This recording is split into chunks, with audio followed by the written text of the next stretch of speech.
Before we begin, like, comment, and subscribe, because by the end of this story, you'll know exactly why the galaxy fears a human silence more than its weapons. The Great Hall of Concord was silent, at least for a moment.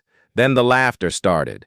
Thousands of voices screeching, chittering, humming, vibrating the silver walls of the Galactic Tribunal's dome.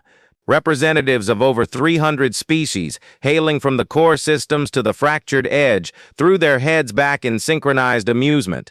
At the center of the hall, bound in shimmering energy chains, stood a single human, unarmed, expressionless, Ambassador Jonas Revik. The tribunal laughed not just because he was human, but because of the accusation. Genocide. Revik had been charged with annihilating an entire planetary fleet, the Fifth Armada of the Yilvan Empire, gone. 782 ships, 94,203 crew, 0 survivors. He didn't deny it. He hadn't said anything at all. The Chancellor of the Tribunal, a six-eyed crustacean from the Delvathi continuum, clacked his mandibles and rose.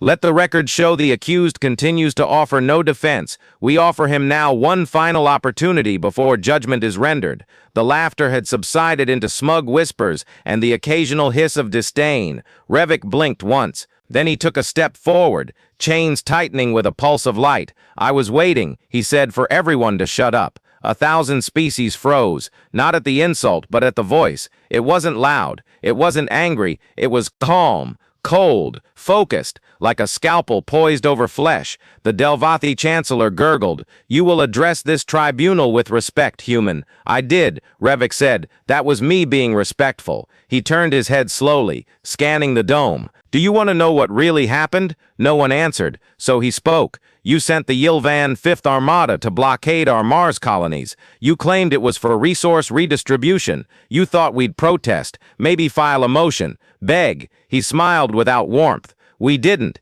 He took another step forward. This time, the chains didn't stop him. "You see, humans don't process threats like you do. You threaten us with extinction. We assume it's sincere. We don't cry. We calculate." A screen lit up above the hall. A holo recording flickered to life. Grainy footage. Dozens of Yilvan cruisers entering Mars orbit. We watched. We measured heat signatures, shield frequencies, comms encryption, supply chains. Another clip. Civilian transports leaving Mars, followed by a sudden energy surge. They thought we'd run, but we weren't evacuating. We were baiting. The next image was crisp, terrifying. From the moon's far side, a single black spear emerged, a prototype human warship. No name, no flag, just a streak of acceleration and light. In 63 seconds, it disabled half their fleet. The rest panicked. In the chaos, 2 of our drones, just 2, initiated quantum cascade detonations. Not nukes, not EMP, something new.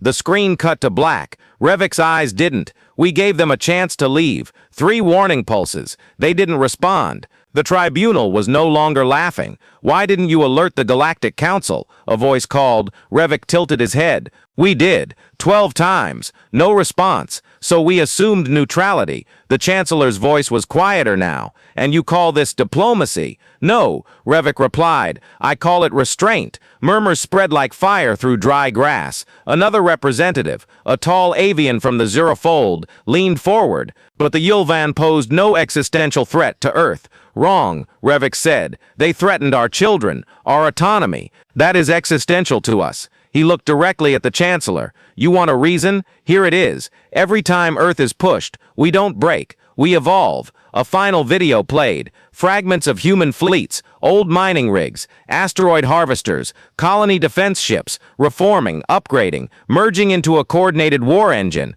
All without a single military broadcast. No grandstanding, just purpose. Revik folded his hands behind his back. "The question isn't whether we're dangerous. The question is, why do you keep testing us to find out?" Silence. Then the Delvathi Chancellor clicked slowly. "What would you have this tribunal do?"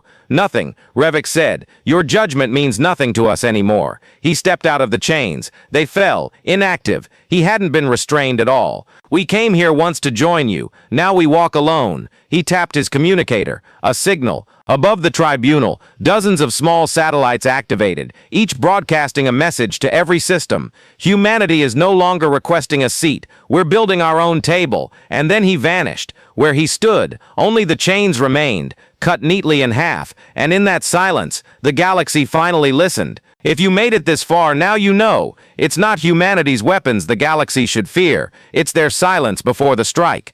Like, comment, and subscribe for more stories like this, because Earth never kneels. It just waits.